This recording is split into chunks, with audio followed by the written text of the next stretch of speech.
A graça e a paz do Senhor, meus irmãos.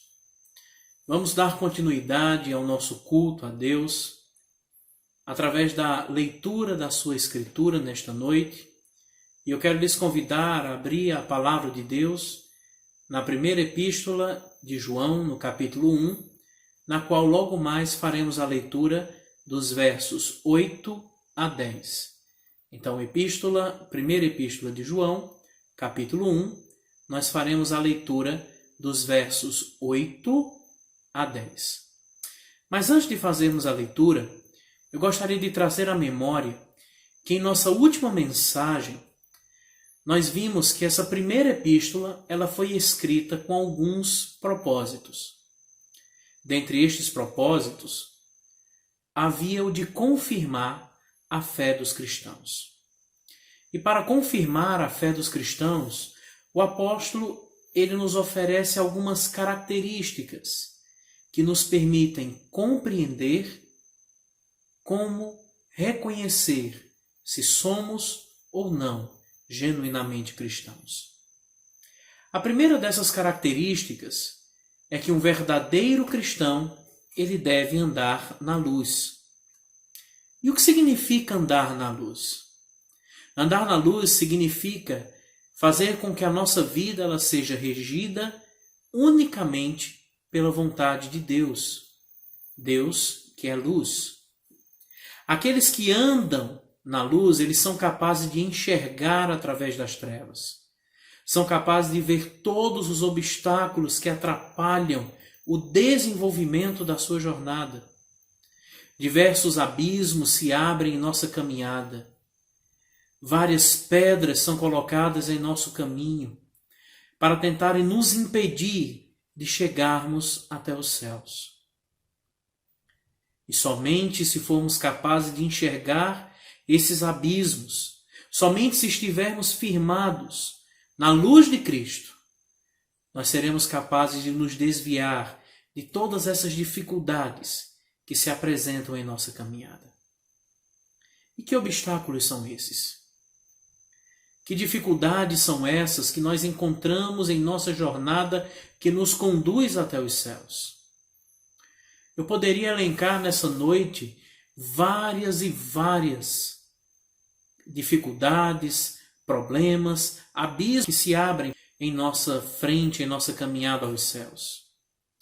Mas a verdade é que todas estas caminhadas, todas estas dificuldades, elas poderiam ser resumidas em uma única palavra. Aquilo que abre abismos, aquilo que nos impede de termos uma viagem tranquila até os céus, é o que nós chamamos de pecado. Sem dúvida, esse é o maior obstáculo que enfrentamos em nossa nova vida. Mas por quê? Basta que pensemos um pouco. Antes de conhecermos a Deus, nós vivíamos um relacionamento de amor e ódio.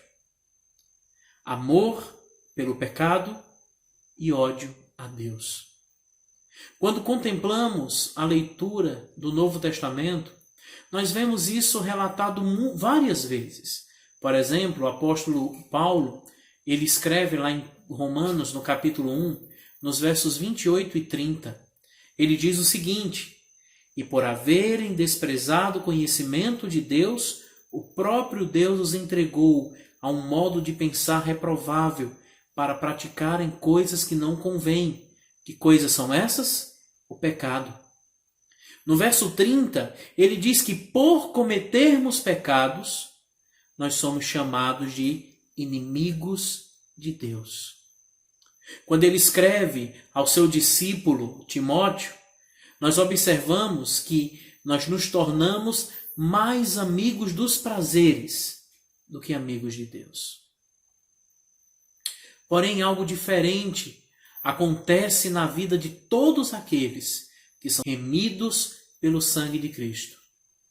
Há uma inversão de papéis. Nós deixamos de ser inimigos de Deus e passamos agora a sermos inimigos do pecado. Deixamos de ser amantes do pecado e passamos a ser amantes da justiça, da verdade e da santidade de Deus. Em nós, o coração pecador é substituído por um coração que se rende ao senhorio de Cristo. Há uma forte alteração em nosso comportamento. E aqueles que antes tinham prazer de estar nas trevas para praticarem pecados, para se distanciarem do Senhor, agora tornam-se amantes da luz. Querem estar na luz porque ali o seu Deus está. E na luz, os pecados que antes estavam encobertos, agora são vistos. Os pecados que antes estavam em trevas, agora são refletidos na luz. E a sua fome e sede de iniquidade é substituída por uma nova fome, uma nova sede, que a palavra diz que é fome e sede de justiça. Alguns poderiam dizer que isto é uma visão romantizada da conversão, que ela não é vivida por pessoas normais como eu e você. Mas eu ouso dizer que isso não é verdade. Isso é um triste engano. Assim como o nosso ódio por Deus vai aumentando à medida que o nosso amor pelo pecado cresce, quando temos um encontro verdadeiro com Cristo, quando nos rendemos aos seus pés e começamos a caminhar na luz porque Ele está na luz, o pecado que antes amávamos agora passa a ser odiado. E o Deus que antes odiávamos, agora passamos a amá-lo. É a nossa reação frente ao pecado, meus queridos, que determinará se somos verdadeiramente restaurados ou não. Se somos verdadeiramente filhos de Deus ou não. E essa é a segunda marca, a segunda característica de um verdadeiro cristão. E para encontrarmos esta característica, eu lhes convido a voltarem seus olhos agora para o verso 8 de 1 João e lerem juntamente comigo o que o texto sagrado nos diz. 1 João, capítulo 8, capítulo 1, o verso de número 8 diz assim: Se dissermos que não temos pecado nenhum, a nós mesmos enganamos, e a verdade não está em nós. Se confessarmos os nossos pecados, Ele é fiel e justo para nos perdoar os pecados e nos purificar de toda injustiça. Se dissermos que não cometemos pecado, fazemos dele um mentiroso, e a sua palavra não está em nós. Fechemos nossos olhos nesse momento e oremos. Poderoso Deus, eu clamo por Tua misericórdia sobre minha vida, clamo pela Tua bênção, clamo pela Tua presença. Que nessa noite o Senhor honre ao Teu nome e que somente o Teu nome seja honrado, exaltado e bendito. A Ti toda honra, a Ti toda glória, para todo sempre. Amém. Qual é a segunda característica? Qual é a segunda marca que deve ser encontrada em um verdadeiro cristão? Esta segunda marca é que um verdadeiro cristão, ele deve confessar o seu pecado. O nosso relacionamento com o pecado é algo que é muito poderoso em determinar a nossa filiação. Quanto mais amamos o pecado, como eu acabei de falar, mais demonstramos que odiamos a Deus. Em contrapartida, quanto mais odiamos o pecado, mais demonstramos o nosso amor por Deus. E não há, meus amados irmãos, como demonstrarmos se amamos ou odiamos o pecado, se antes não reconhecemos que existe pecado sobre nossas vidas. Neste texto, o apóstolo João ele descreve algumas maneiras de encararmos essa realidade. Uma positiva e uma negativa. Começaremos tratando um pouco da maneira errada de tratarmos a questão do pecado. Leia comigo novamente o verso 8. Se dissermos que não temos pecado nenhum, a nós mesmos enganamos e a verdade não está em nós. Observemos aqui de forma negativa como o apóstolo trata a maneira da nossa compreensão do pecado. A primeira maneira com que podemos relacionar-nos frente ao pecado é negarmos a sua existência. Se dissermos que não temos pecado nenhum. Ao dizer que não temos pecado, nós estamos dizendo que não existe pecado. Ou que o pecado é algo que não deve ser levado com tanta importância. Tanto que não enxergamos em nós a marca deste pecado. Isto é algo tão terrível para o pastor, para o apóstolo, perdão. Isto é algo tão terrível para o apóstolo, que ele não apenas fala no verso 8, mas ele menciona o mesmo problema no verso 10, onde ele diz: se dissermos que não cometemos pecado, fazemos dele um mentiroso e a sua palavra não está em nós. Dizer que não temos pecado, ou dizer que não cometemos pecado, refletem o raciocínio daqueles que nunca conheceram a verdade e de que nunca experimentaram regeneração em Cristo Jesus. Somente aqueles que não são tomados pelo Espírito de Deus são capazes de considerar que o pecado é apenas algo inventado, ou que o pecado é algo inofensivo, que não afeta o nosso estado espiritual ou o nosso relacionamento com Deus. Precisamos entender que o pecado é algo sério e que as consequências da falta do reconhecimento de nossa depravação, de nossa corrupção, são estarrecedoras. A primeira consequência de não reconhecermos o pecado encontra-se aqui no verso 8. Se dissermos que não temos pecado nenhum, a nós mesmos enganamos. Há um ditado popular que afirma que o pior cego é aquele que não quer ver. Isso pode ser aplicado aqui. Quando negamos a realidade do pecado em nossas vidas, estamos nos fazendo de tolos. Estamos nos enganando. E essa é uma das principais características de todas as seitas, tanto antigas quanto modernas.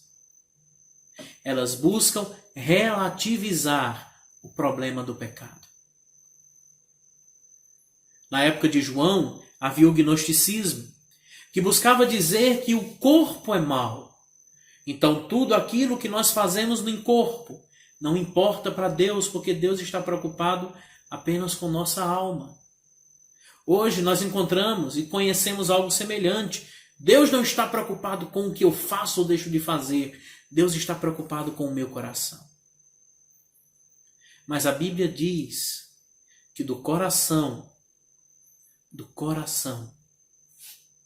procede todas as nossas atitudes. A Bíblia diz que a boca fala do que o coração está cheio. E se nós só falamos depreciação, isso significa dizer que o nosso pecado está cheio, o nosso coração está cheio de pecado. E não somente algumas seitas buscam negar a existência do pecado, como grande parte da filosofia moderna e progressista busca relativizar o problema do pecado.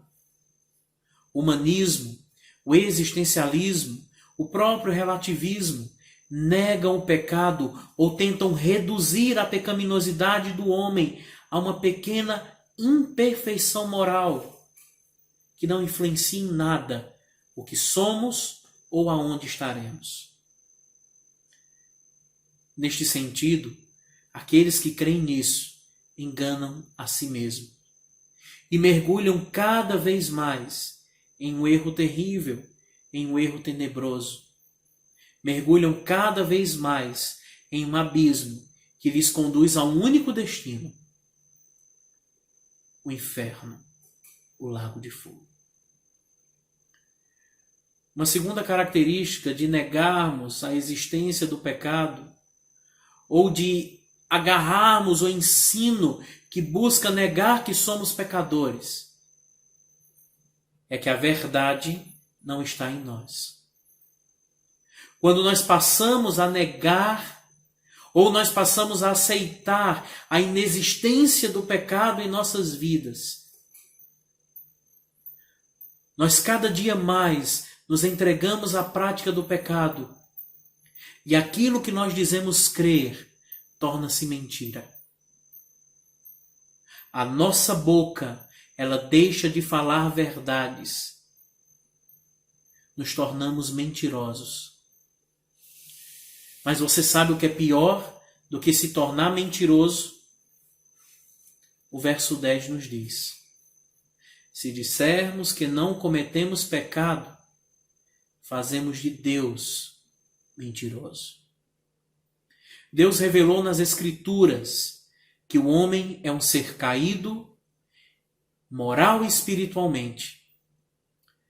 No Salmo 53, nos versos 1 a 3, nós lemos o seguinte: diz o insensato no seu coração, não há Deus.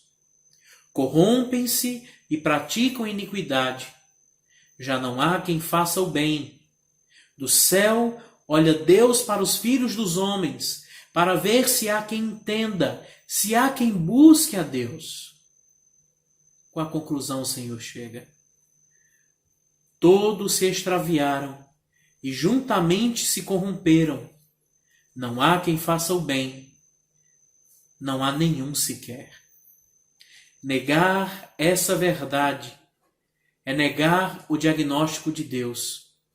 Negar que temos cometido o pecado é dizer que Deus está errado, é dizer que Deus é mentiroso.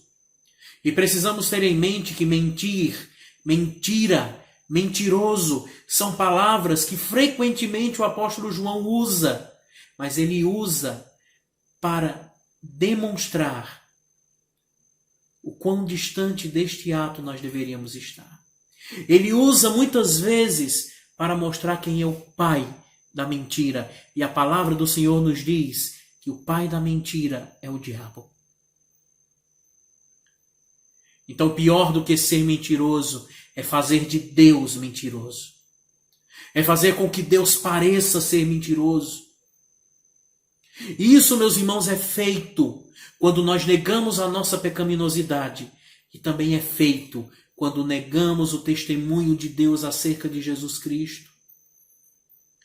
Quando ele diz, lá em 1 João capítulo 5, 10, aquele que crê no Filho de Deus tem nele esse testemunho. Aquele que não dá crédito a Deus faz de Deus mentiroso, porque não crê no testemunho de Deus que dá a respeito do seu Filho. Se negamos a existência do pecado, nós dizemos que Deus é mentiroso. Nós enganamos a nós mesmos e nós nos tornamos mentirosos. E essa não é a característica de um verdadeiro cristão. Porque um verdadeiro cristão não nega a existência do pecado. Pelo contrário, o verso 9 nos diz que o verdadeiro cristão, ele confessa o seu pecado. Olha o verso 9. Se confessarmos os nossos pecados, é isso que caracteriza um cristão. Essa é a segunda marca que confirma a nossa fé. A nossa capacidade de reconhecer que somos pecadores. A palavra aqui, traduzida por confessar, no original significa literalmente dizer a mesma coisa que o outro. Então, quando o apóstolo João escreve, se confessarmos os nossos pecados, ele está dizendo que quando confessamos, nós concordamos com o diagnóstico de Deus. Quando nós confessamos que somos pecadores, nós dizemos, em outras palavras, Senhor, o Senhor está certo. E porque o Senhor está certo, eu preciso do teu Filho. Eu me entrego ao senhorio de Cristo. Eu me entrego e recebo o sangue de Cristo sobre minha vida para ser purificado deste pecado que me arrasta em direção ao inferno. Somente aqueles que reconhecem seu pecado, que confessam seu pecado, recebem de Deus o dom da vida. E essa verdade, meus irmãos, ela tem implicações muito importantes em nossos corações. Quando o Espírito Santo ele vem falar à nossa consciência, nos fazendo ter noção do nosso pecado, significa que nós estamos tendo agora um relacionamento com Deus. Significa que nós passamos agora a receber sobre nossas vidas não a nossa própria justiça. Nós não queremos mais viver sobre nossa justiça, mas nós queremos viver entregues à justiça de Deus, à justiça de Cristo. Nós declaramos sem reserva, Senhor, precisamos de Ti. Mas algo deve vir à nossa mente agora. Um verdadeiro cristão, ele deve confessar o seu pecado. Mas ele deve confessar este pecado a quem? Bem, o contexto da carta de João ele deixa muito claro. Nós devemos confessar os nossos pecados a Deus primeiramente, pois só Ele pode perdoar e remover a nossa culpa. Outras passagens da Escritura também nos ensinam que em determinadas ocasiões é necessário confessarmos nossas culpas a pessoas que foram prejudicadas pelo nosso pecado, para que a nossa comunhão seja restaurada e para que o testemunho do perdão de Deus seja dado publicamente. Segundo o pastor Augusto Nicodemos, um bom princípio é que a confissão deve ser tão extensa quanto o estrago feito pelo pecado. Precisamos ter em mente que se o nosso pecado afetou apenas o nosso relacionamento com Deus, ninguém além dele precisa saber. Entretanto, não há mal nenhum em voluntariamente compartilhar com alguém de confiança, para que ele ore conosco e quem sabe nos auxilie a vencermos este pecado. Porém, se esse nosso pecado ele ofendeu além de Deus, também ofendeu a outras pessoas, ou se o nosso pecado ele veio a cair em domínio público, uma retratação pública seria o procedimento esperado de todo crente. Foi o que aconteceu, por exemplo, com Davi, quando ele pecou adulterando com Batseba.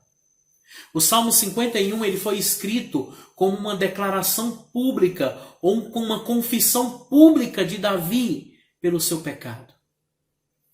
Davi havia reconhecido o seu pecado e por este motivo, pelo seu pecado ter se tornado público, ele publicamente confessa ao povo e pede perdão a Deus pelo pecado que havia cometido. Vale ressaltar também que as Escrituras elas ensinam que certos pecados exigem uma reparação além da confissão. Em alguns casos, Deus exerceu ou determinou que disciplinas fossem aplicadas sobre aqueles filhos seus que haviam cometido pecado. Davi foi um exemplo. Mesmo reconhecendo o seu pecado, mesmo confessando o seu pecado a Deus e publicamente, uma disciplina de Deus foi aplicada sobre a sua vida. E o pecado, que antes estava oculto, agora tinha sido trazido à tona. E Deus havia punido este pecado, impedindo que o Filho daquele adultério viesse a nascer. Meus amados, quando o pecado cometido por algum crente ele tiver implicações além de sua própria pessoa, ele envolver outros, ou ele cair no conhecimento público e trouxer vergonha à igreja, e trouxer desonra ao nome do Senhor, é preciso que medidas sejam tomadas. É preciso que medidas sejam tomadas para que esses males sejam sanados. E isso mesmo acontece na vida daqueles que são filhos de Deus.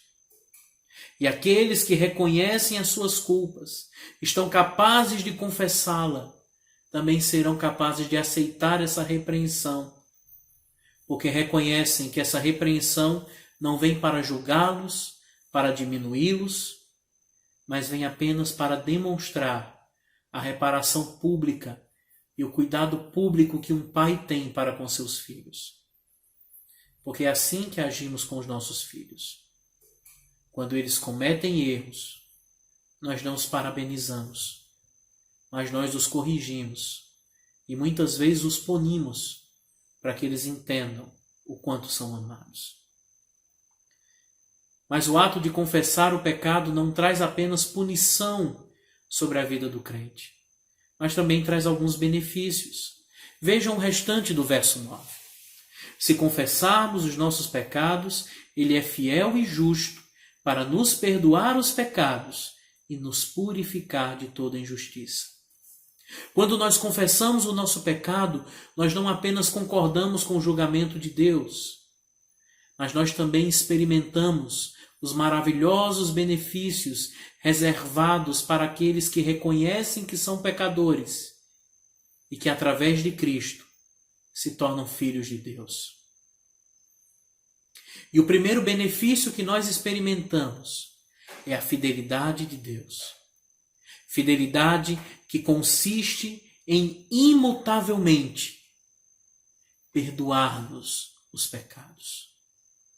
Aqui no verso 9, o apóstolo afirma: sempre que nós, humildemente, reconhecemos o nosso pecado e confessamos a Deus o nosso pecado, nós podemos confiar que Deus cumprirá a sua promessa.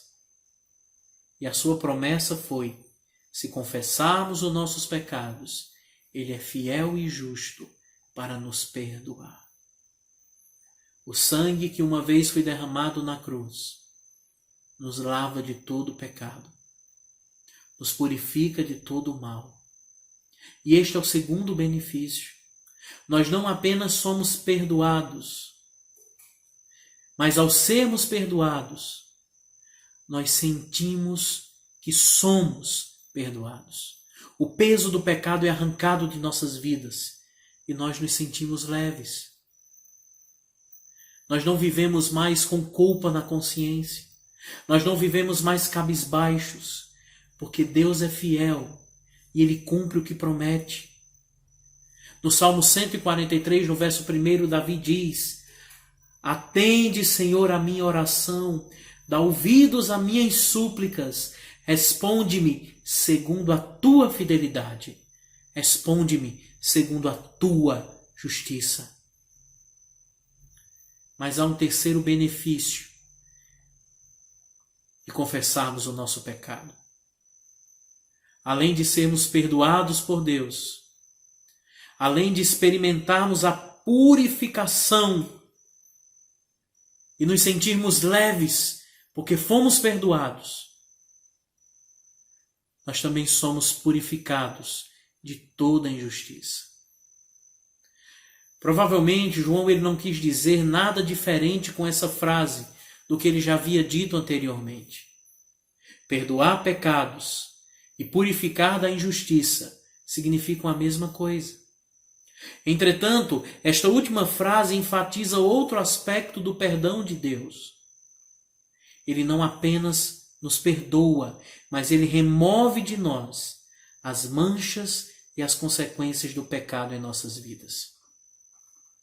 Como verdadeiros crentes, Reconhecemos que antes éramos imundos, que estávamos inseridos em um charco de lodo, em um lamaçal de pecado. Mas pelo sangue de Cristo, nós fomos lavados, fomos purificados. E toda mancha, toda consequência do nosso pecado foi pregado naquela cruz do Calvário.